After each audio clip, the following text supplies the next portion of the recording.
Chers téléspectateurs d'Africa 24, bienvenue à ce nouveau numéro de décryptage qui reçoit aujourd'hui pour vous M. Amadoum Touré, haut fonctionnaire international âgé de 64 ans et aujourd'hui candidat à l'élection présidentielle malienne du 29 juillet 2018. Pourquoi votre candidature à ce scrutin présidentiel? Écoutez, le Mali va très mal aujourd'hui.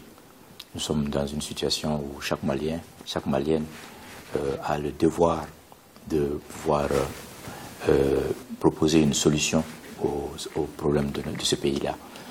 Sur le plan sécuritaire, sur le plan économique, sur le plan social, nous avons une crise dans le pays et c'est un devoir pour tous les Maliens de pouvoir trouver des solutions. J'ai une proposition concrète, un projet de société. À cause de cela, je me présente aux élections de 2018. Qu'est-ce que vous proposez concrètement aux Maliens? Écoutez, le Mali a besoin de sécurité. Tout d'abord, nous devions mettre en place un système qui nous permettrait d'avoir une sécurisation de tout l'ensemble du pays, le Mali. Aussi, engager un dialogue national. Ce n'est pas par les armes que nous allons régler tous nos problèmes. Depuis 1960, nous avons eu les premières rébellions et les armes n'ont jamais pu régler cela. Et donc, il est temps de changer de méthode et d'aller par le dialogue. Un dialogue national devra s'instaurer. Dans les 100 jours, je propose d'organiser une conférence de dialogue national, une conférence de pardon national, afin que nous puissions changer et tourner la page et faire face aux problèmes réels du pays. Le mal, la racine du mal se trouve dans le problème de développement, sinon de sous-développement. Et donc, nous devons de nous attaquer aux problèmes réels de l'économie du pays, aux problèmes d'éducation, de santé, aux problèmes de développement durable. C'est pourquoi, pendant ces débats-là, pendant cette phase des élections, j'ai demandé à mes autres collègues, à mes autres compétiteurs, qu'ensemble nous relevions le niveau des débats. Et vous savez très bien à quel niveau ça se trouve aujourd'hui. Boakabla, Boatabla. C'est le genre de conversation que nous entendons. Et il est temps que nous puissions nous intéresser aux questions essentielles du peuple malien, à savoir le panier de la ménagère, à savoir l'éducation, à savoir la santé. Et il est temps que notre élite reste dans le pays, se soigne ici afin que les Maliens puissent en bénéficier. Il est temps qu'il y ait un problème de justice sociale. Le problème de justice sociale doit être résolu afin que le Malien se sente réellement à part entière, sécurisé dans son pays. On ne pourra jamais développer un pays sans justice sociale. Avec une riche carrière à l'international, comment comptez-vous capitaliser justement ces relations au profit des Maliens? J'ai eu la chance d'être élu, et c'est mon pays qui m'a présenté aux Nations Unies, à l'occurrence l'Union internationale des télécommunications, où j'ai été élu et réélu 4 fois. Cela m'a donné une très grande expérience. Évidemment, le fait d'être élu vous donne des challenges parce que pour être réélu, il faut vraiment délivrer. Et donc, j'ai eu cette chance-là parce que j'étais très conscient de la responsabilité qui m'incombait en tant que Malien, en tant que citoyen africain.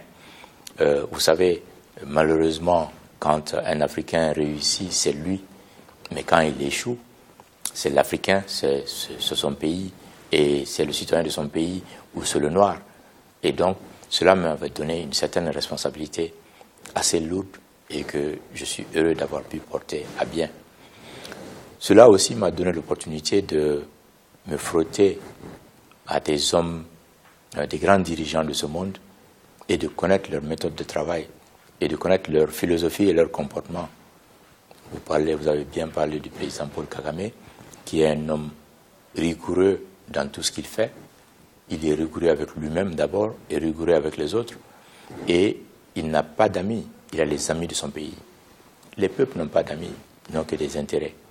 Et il est très conscient de la vision de son pays. Et je dis toujours, les leaders doivent aussi rêver grand. Et Paul Kagame est l'un de ceux-ci. J'en ai connu d'autres qui ont osé rêver grand. Je dis d'ailleurs souvent, pour un leader qui doit avoir le courage de rêver, et de rêver grand pour un peuple, parce qu'il n'y a pas un rêve qui est trop grand pour un peuple. Malheureusement, il y a certains leaders qui rêvent grand et se réveillent en sueur, parce que le rêve était trop grand. Il y en a qui, après un grand rêve, se recouchent et dorment. Ils se disent, oh, c'était juste un rêve, ça c'est grave. Il y en a qui partagent ce rêve-là. Quand vous partagez un rêve, ça devient une vision. Et on peut tourner cette vision en une mission. Quelles seront vos priorités si vous êtes élu au soir du 29 juillet 2018? Je l'ai dit, pendant les 100 premiers jours, nous devons organiser une conférence de réconciliation nationale qui nous aboutirait à une conférence, à un accord malien ici entre Maliens qui nous permettra d'appliquer certaines parties de l'accord actuel, les accords existants, mais de façon volontaire. Cette fois-ci, dans un dialogue. Comme je l'ai toujours dit, il n'y a eu que des monologues pendant les négociations, au lieu d'avoir des dialogues. Nous avons aussi, nous devons aussi attaquer le mal à la racine en mettant en place un système économique, un système de développement économique qui doit montrer des résultats très rapidement. D'abord créer des emplois jeunes, ensuite donner la possibilité aux femmes, surtout dans les zones rurales, de pouvoir se développer. Et il y a le système de microcrédit qui pourrait être développé. Et enfin, il faudrait aussi s'atteler à assurer un système éducatif qui doit être réformé. L'agriculture et la santé sont deux domaines qui doivent être réformés. Nous n'avons pas eu le temps au cours de ces 4 dernières années de réformer aucun de ces systèmes-là, alors qu'un gouvernement qui se veut pour le peuple et par le peuple devra tout d'abord commencer par ces secteurs-là. Quel appel à l'endroit des Maliens? Oui, le Mali a toujours été divisé entre Maliens du nord, du sud, de l'est, de l'ouest, du centre, Maliens de l'intérieur, Maliens de l'extérieur, mais il n'y a qu'un seul Mali. Je veux que les Maliens se donnent la main désormais, qu'ils se fassent confiance et qu'ensemble nous développions notre pays. Nous avons un problème aujourd'hui, c'est que nous sommes tous valeureux, intelligents, mais il y a un problème qui fait que la somme est inférieure au total. C'est ma fameuse formule où je dis que nous devons mettre nos synergies ensemble et afin qu'il y ait un développement harmonieux dans le pays. Si toutes ces intelligences, tous ces cerveaux que nous avons, toute cette sagesse que nous avons et toutes ces expériences que les Maliens de l'extérieur vont... Vous savez, quand un Malien va à l'extérieur, il revient enrichi de nouvelles idées, de nouvelles expériences. Donc il peut encore faire mieux dans son pays. Il a vu d'autres pays qui ont osé se développer. Il a le courage de le faire. Il a eu à aider d'autres pays. Donc il peut le faire chez lui. C'est là l'offre que je veux faire. Mais il faut que les Maliens de l'extérieur soient considérés au même pied d'égalité que les Maliens de l'intérieur. Vous savez, aujourd'hui, quand les Maliens qui vivent en Côte d'Ivoire traversent la frontière, une fois qu'ils rentrent dans le territoire malien, il y a au moins une trentaine de checkpoints où ils doivent déposer des sommes. Quel scandale! Ils ne se sentent pas maliens. Un Malien, quand il atterrit chez lui au Mali, ici, il veut se sentir bienvenu.